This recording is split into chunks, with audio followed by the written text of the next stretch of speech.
पतवार के बिना ही मेरी नाव चल रही है।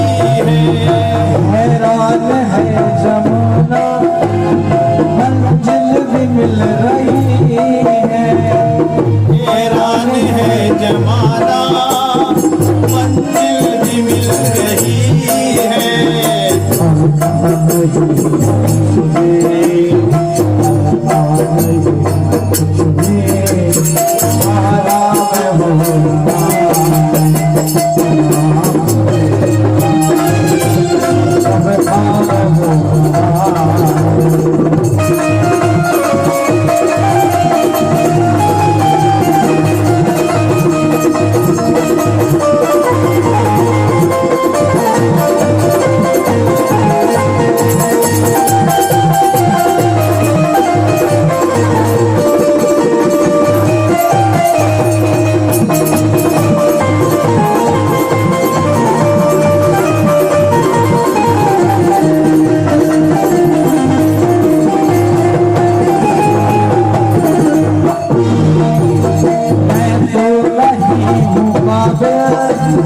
तेरा प्यार कैसे पाऊं, मैं तो नहीं हूँ काबिल, तेरा प्यार कैसे पाऊं।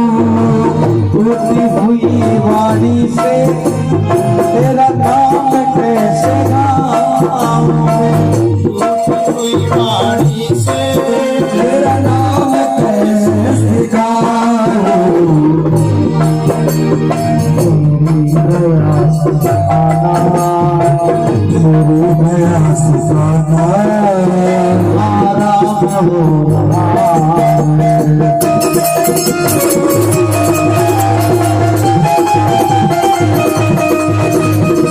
करते हो तुम क्या नहीं करते हो तुम क्या नहीं तेरा नाम हो रहा है।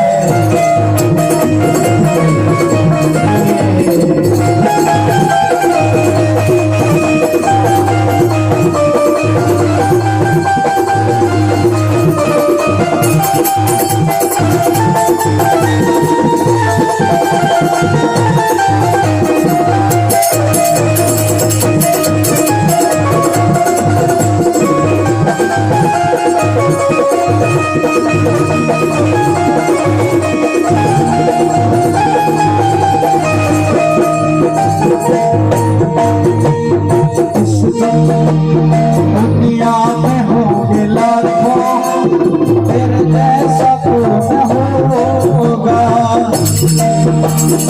दुनिया में होंगे लाखों तेरे जैसा कोई होगा। दुनिया में होंगे लाखों तेरे जैसा कोई होगा। तेरे जैसा बंदा परवान और कौन होगा। गया से आना तू ही गया से आना, ये गुलाब फल रहा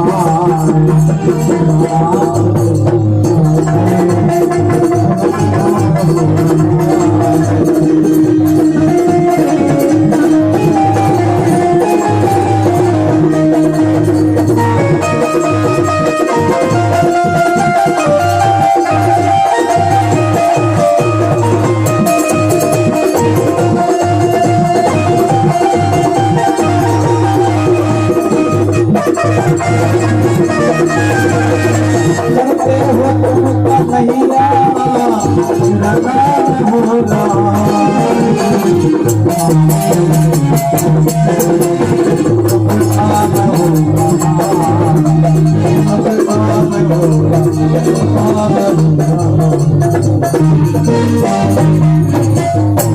बोले बख्तौर भगवान की जय हो, वाले बाबा की जय हो। मेरा आपकी कृपा से सब काम हो रहा है, करते हो तुम कन्हैया मेरा नाम हो रहा है। एक बार पिपाजी महाराज के आश्रम में संतों की मंडली आ गई। अब संतों की मंडली आ गई तो पिपाजी महाराज ने विचार किया कि भाई संतों को भोजन भी कराना है, नाज का दाना नहीं, अब क्या करें। इतने में ही एक भगत आया और गाड़ी भर के नाज ले आया, कुटिया में डाल गए कि लो महाराज, मेरे सेठ जी ने ये गाड़ी भेजी है नाज की भर के। संतों की मंडली आई, विचार किया कि आश्रम में कुछ नाज है नहीं, और उसी समय परमात्मा प्रेरणा करके अपने आप ही गाड़ी भेज दी नाज की। परमात्मा के घर कोई कमी नहीं है, पुकारने की देरी, प्रेरणा करने की देरी है परमात्मा। एक दिन संतों की मंडली आई, संतों के मन में विचार आया कि भाई अगर दूध दही छाछ दही होता तो बढ़िया भोजन, आनंद से भोजन करते। बस संतों के मन में विचार हुआ, फुरना हुई, एक भगत एक बढ़िया दूध देने वाली भैंस ले आया और संतों के आश्रम में बांध गया।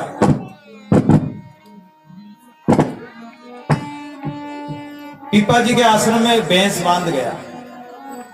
आप भैंस बांध गया तो एक भगत तो भैंस बांध गया, एक दो दिन तो बढ़िया दूध दही खाया पिया, संतों को खूब दूध दही की मौज रही।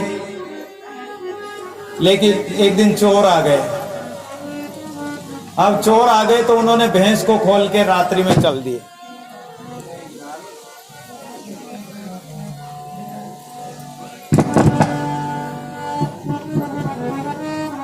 जब भैंस को खोलकर चल दिए, चोर जाने लगे।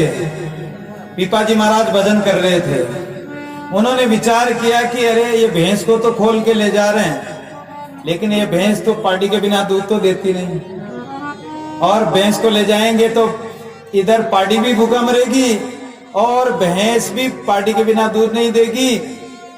तो पिपाजी महाराज खड़े हुए और उस पार्टी को साथ लेकर आगे आगे तो भैंस को लेकर चोर जा रहे हैं, जल्दी जल्दी भैंस को घेर रहे हैं, और पीछे पिपाजी महाराज उस पार्टी को ले जाकर और दूर से आवाज देते धीरे धीरे, अरे भाई लोगों, इस भैंस को तो ले जा रहे हो जो ठीक है, लेकिन इस साथ में पार्टी को ले जाओ, पार्टी के बिना ये भैंस दूध नहीं देगी। जब चोरों ने देखा कि अरे कोई जाग गया और उसको पता लग गया कि हम भैंस चुरा के ले जा रहे हैं, चोर भैंस के डंडा मार मार कर जल्दी जल्दी उसको घेरने लगे। पिपाजी भी जल्दी जल्दी पैर उठाकर चल दिए। पिपाजी आवाज देते हैं, चोर रुकते नहीं। जब बहुत बार आवाज दी तो एक चोर से नहीं रहा गया और बोला कि अरे तुम कौन हो जो हम भैंस चुरा के ले जा रहे हैं, तुम पार्टी को भी साथ में देने के लिए कह रहे हो। अरे बोले कि ज्यादा जोर से मत बोलो, कोई पकड़ लेंगे, इस पार्टी को ले जाओ, मुझे तो पिपाजी कहते हैं। अरे बोले कि पिपाजी महाराज जिसकी भैंस चुरा रहे हैं वो पार्टी भी हमें साथ में दे रहे हैं। चरणों में गिर गए, उनकी भी बुद्धि शुद्ध हो गई, चोरी छोड़कर चरणों में गिर गए कि महाराज आज के बाद हम चोरी नहीं करेंगे। एक दिन क्या हुआ कि सीता जी कहने लगी, जब वो भैंस को वापस ले आए तो सीता जी कहने लगी कि वाह स्वामी वाह, मैंने तो सोचा इस भैंस का कौन रोज गाय गोबर करे, ये भैंस गई आपत गई, और तुम तो भैंस को वापस ले आए। अरे बोले मैं नहीं लाया, ये तो वो सांवरिया सरकार वो खुद ही वापस ले आया, मैं क्या करूं, ये उसकी लीला मैं नहीं जानता। एक बात मुझे याद आती है, एक भक्तमाल के रचयिता नाभादास जी की भक्तमाल में एक प्रियादास जी ने टीका लिखी।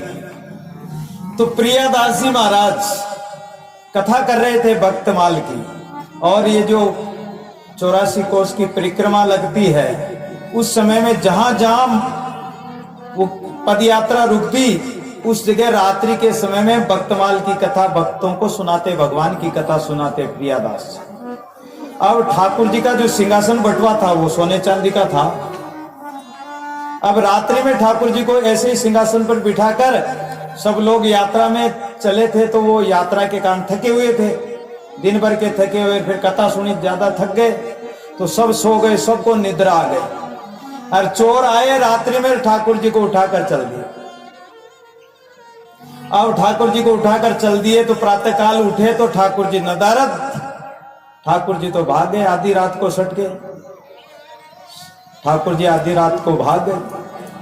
अब तो प्रियादास जी कथा करना ही छोड़ दिया, बोले कि शायद ठाकुर जी को हमारी कथा पसंद नहीं आई और इस कारण ठाकुर जी हमें छोड़कर चले गए चोरों के संग। आधी रात ठाकुर जी भागे, ऐसा एक भक्तमाल में छंद आता है। अब कथा करना ही बंद, यात्रा बंद, सब अनशन लेके बैठ गए कि जब तक ठाकुर जी नहीं आएंगे तब तक उठेंगे ही नहीं, न यात्रा करेंगे, ना भोजन करेंगे, ना कथा करेंगे, हमारी कथा पसंद ही नहीं है ठाकुर जी को। इसलिए वो आधी रात सटके, चोरों के संग आधी रात सटके भाग गए ठाकुर जी। इधर चोर वो ठाकुर जी को ले गए, सोना चांदी का सिंहासन, ठाकुर जी की धातु की मूर्तियां चोरों ने ले जाकर विचार किया। ठाकुर जी ने उनके अंतःकरण में प्रेरणा करी कि तुमने काम तो गलत किया। चोरों के मन में प्रेरणा होती है, तुमने काम अच्छा नहीं किया। अरे ठाकुर जी को उठा लाए, भगवान को ही चोर लाए। नहीं नहीं नहीं, भगवान को तो वापस पहुंचाओ। आकाशवाणी हुई कि देखो मुझे वापस पहुंचा कर आओ, नहीं तो तुम्हारा भला नहीं है, तुम्हारा अहित हो जाएगा, तुम्हारा सर्वनाश हो जाएगा। चोरों ने विचार किया कि अब तो हमारा सब कुछ नष्ट होने वाला है। बोले ठाकुर जी हम आपको वापस उसी जगह पहुंचा के आएंगे।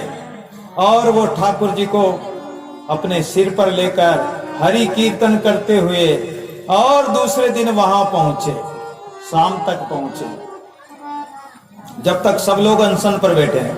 इधर ठाकुर जी आए और कीर्तन करते हुए चोरों ने सारी बात बताई कि महाराज हम तो चोर कर ले गए थे, लेकिन ठाकुर जी की ऐसी प्रेरणा हुई और ऐसी आकाशवाणी कही कि हमें वापस आना था।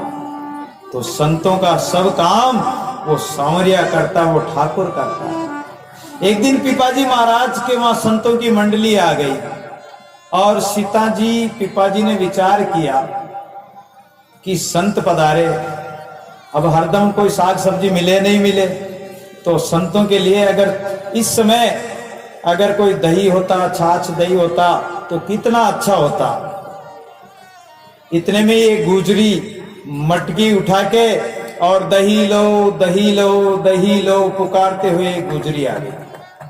क्या देर लगती भगवान को, गुजरी कहती आ रही दही लो दही लो दही लो। महाराज ने कहा कि अरे दही का अभी तो जिक्र किया था, मन में विचार किया और गुजरी दही लेकर भी आ गई। अरे गुजरी इधर आ, तेरा दही सारा दही दे दे, कितना रुपए का?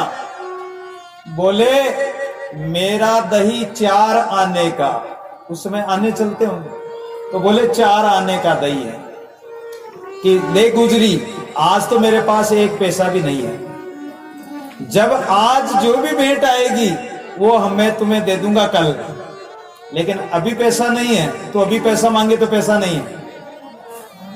गुजरी ने कहा महाराज पैसा कौन मांग रहा है, आपके पास आए जब दे देना, आप तो संतों को दही खिलाओ, भगवान के भोग लगाओ दही का। भगवान के दही का भोग लगाया, संतों को दही खिलाया, संत भी बड़े राजी हुए कि आज दही की इच्छा थी मन में और भगवान ने दही भी भेज दिया। जो इच्छा मनमाई राम कृपा से दुर्लभ न है। उसी समय संतों ने भोग लगाया, दही पाया, बड़े खुश हुए, संत तो रम गए। भाग जो कई एक बंजारा आया और महाराज के 700 रुपए 400 नहीं, हाँ 700 रुपए भेंट चढ़ा गया। 700 रुपए भेंट चढ़ा गया। बोले महाराज मेरे बहुत फायदा हुआ और मैं 700 रुपए आपके संतों के अर्पण करता हूं। पिपाजी ने देखा कि रे खर्चा तो 4 आने का और परमात्मा देता तो छप्पर फाड़ के देता है, 700 रुपए। उस समय आज के 400-500 साल पहले 700 रुपए कितने होंगे? आज के 7 करोड़ के बराबर होंगे। उस समय सोने चांदी के थे। अब पिपाजी महाराज तो उन रुपयों को गांठ बांध के रख लिया। दूसरे दिन वो गुजरी माई आई दही बेचने के लिए और गुजरी को बुलाया कि ए गुजरी माई इधर आ। बोलो महाराज, ये तेरे रुपए ले जा, तेरे दही के रुपए ले जा। गुजरी कहने लगी कि महाराज मेरे तो 4 आने, केवल 4 आने का दही था महाराज, ये मेरे इतने मेरे रुपए नहीं महाराज। अरे नहीं गुजरी उठा, मैंने कहा था ना कि जितनी भेंट आएगी वो सारी भेंट मैं तुम्हें दूंगा, तो ये ले जानी पड़ेगी। अब गुजरी डर के मारे कि संत है, न जाने संत क्या कह दे। डरती डरती वो उठा लिया और विचार किया कि इतने रुपए में संतों का रुपया ले जाकर कहां खाऊंगी। आज तो लोग संतों के चोरी डाका ही डाल जाते हैं। अपने यहां भी चोरी डाका डाल गए थे ना एक बार, और वो चोरी डाका डाल के पैसे भी ले गए, महाराज को भी मारा पीटी करके चले गए। तो ऐसे ऐसे लोग भी होते हैं लुटेरे, ऐसे ऐसे भी चोर होते हैं। लेकिन गुजरी ने विचार किया कि धर्म का पैसा, संतों का पैसा मुझे नहीं खाना, और उसने कहा कि महाराज ये पैसे लो और भंडारा कर देना संतों का, और भंडारे में लगा दिया। धन्य हो ऐसी माई, धन्य हो ऐसे दानदाता, ऐसे भगत जो धर्म में लगा देते हैं। एक दिन पिपाजी महाराज की बात है कि पिपाजी महाराज के वहां कोई संतों की मंडली आ गई। इधर संतों के लिए नाज नहीं था, तो किसी बनिया के पास सीता जी गई और नाज ले आई। इस दृष्टांत को मैंने एक दिन पहले भी कहा था कि इस कारण से वो राजा भी नाराज हो गया था, लेकिन पिपाजी ने उसको वापस मनाया कि देख, गुरु के प्रति अनादर या अश्रद्धा करेगा तो नरक में जाएगा। गुरु के वचन को मानना, गुरु की आज्ञा को मानना, गुरु की क्या लीला है, गुरुजन न जाने क्या लीला करते, ये किसी को पता नहीं होता है। तो इसलिए सदगुरु में कभी अवगुण मत देखना, सदगुरु में कभी अश्रद्धा मत करना। एक दिन पिपाजी महाराज भजन कर रहे थे, रात्रि का समय था, रात के तीसरे पैर की बात, 4 चोर आ गए, और वो चारों चोर जिस दिन गाड़ी भरकर नाज आया था, किसी सेठ ने नाज की गाड़ी भेजी, उसी दिन चोर आ गए और वो नाज भरकर चलने लगे पोट बांध कर। अब वो पोट इतनी बड़ी बांध ली कि उन चोरों से वो उठती नहीं। तो चोर उस पोट को उठावे, किसी किसी से तो घुटने तक आई, कमर तक आई, किसी ने जोर लगाया तो छाती तक आ गई, लेकिन वो सिर पर नहीं आवे। तो पिपाजी भजन कर रहे थे, उन्होंने कहा कि अरे भले मानस, क्यों परेशान हो रहा है, तू मुझे ही कह देता, मैं उठा देता। और पिपाजी उठकर कहा कि ये ले जा, मैं उठाता हूँ, ये पोट ले जा नाज की। अरे महाराज, मैं तो आपका नाज चुरा के ले जा रहा हूँ, आप मुझे पोट ले जाने के लिए कह रहे हो। अरे बोले कि तुम्हारे बाल बच्चे खाएंगे, तुम्हें आवश्यकता होगी इसलिए तो ले जा रहे हो। संत ऐसे ऐसे दयालु भी संत महापुरुष होते हैं। तो संतों की ये बड़ी अद्भुत रीति है। और पिपाजी महाराज को एक बार टोकना मिला धन का, तो उन्होंने खूब नाज खरीद कर और गरीबों में बांटा उन्होंने। ऐसे संत महापुरुष होते हैं। दादू जी महाराज ने झरना का अंग कहा। झरना कहने का तात्पर्य है कि हर बात को जरा जाना, सहन कर लेना, पचा लेना।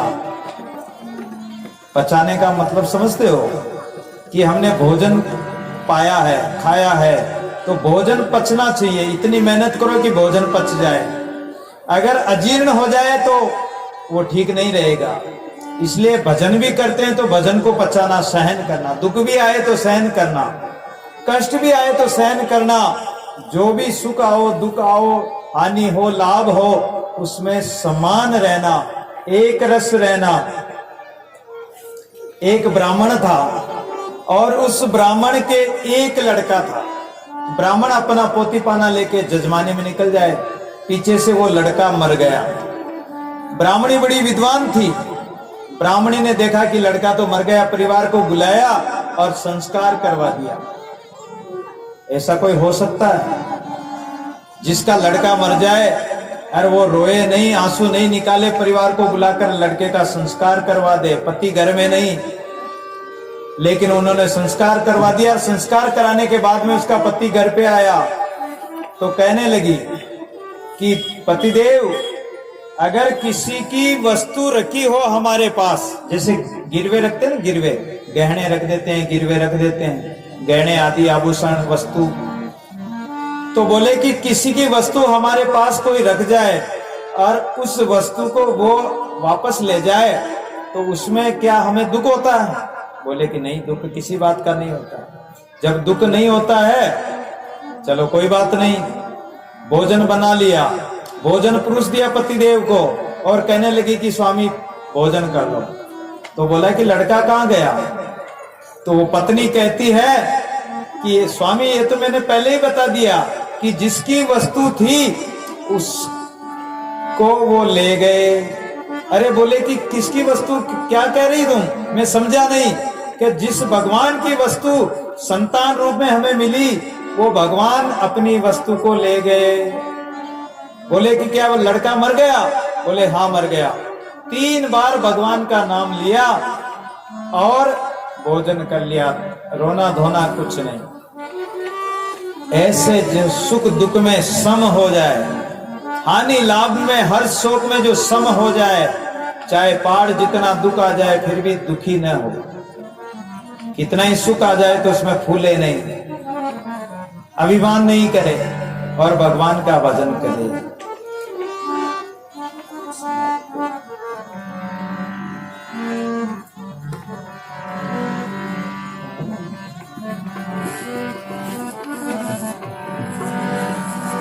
श्री राम दादू रामा वो काई थारी कीर्ति करो ले रे ओ सावरा तू मोटो दातार काई थारी कीर्ति करो ले रे राम जी तू मोटो दातार।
लागे बार जो भवन भागे गड़े धड़कन लागे बार थपे थपे का तू धनी जी थपे थपे का तू धनी जी धन धन सिर जनहार धन धन सिर जनहार उठाई थारी तुरते करो ले रे सो सावरा तू मोटो दाता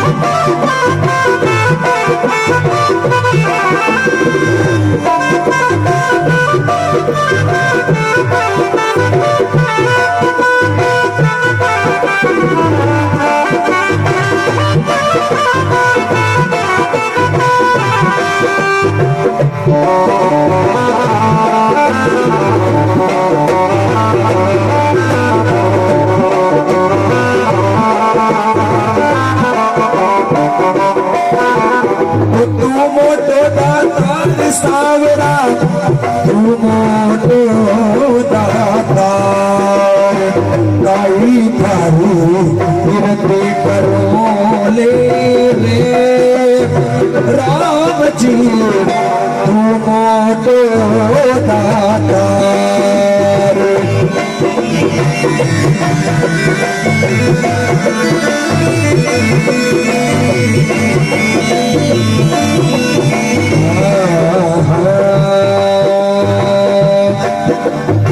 धरती अमर थे रचा जी पानी पवन आकार धरती अमर थे रचा जी पानी पवन अपार धरती अमर थे दरिया जी पानी पवन अपार धरती अमर थे दरिया जी पानी पवन अपार वो चंद सूर्य तो दीपक दरिया चंद सूर्य तो दीपक दरिया रण दिवस विस्तार रण दिवस विस्तार काई थारी तुलती करो ले रे ओ राम जी तुम दो दाता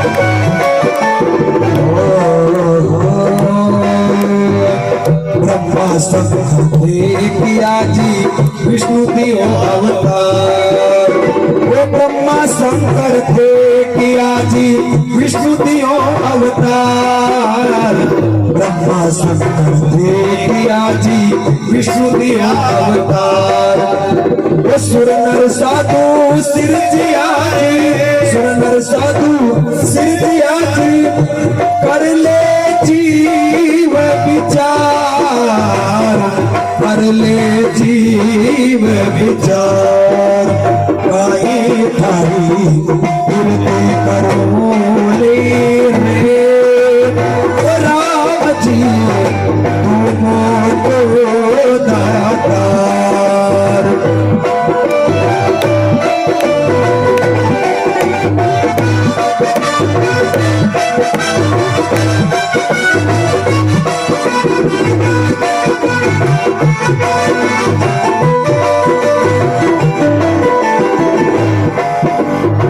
तू मोटो दातार सावरा तू मोटो दातार तू मोटो दातार काई धारी विनती करो ले रे ओ राम जी तू मोटो दातार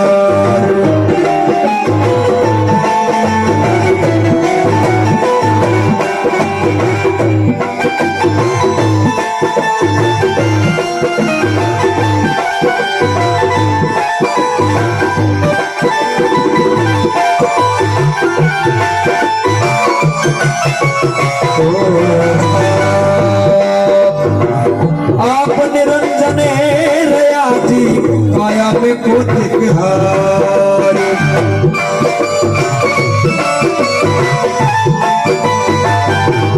आप निरंजने रया जी काया में कोटिक हार वो दादू निर्गुण गुण गए जी दादू निर्गुण गुण गए जी जाऊंगी बलिया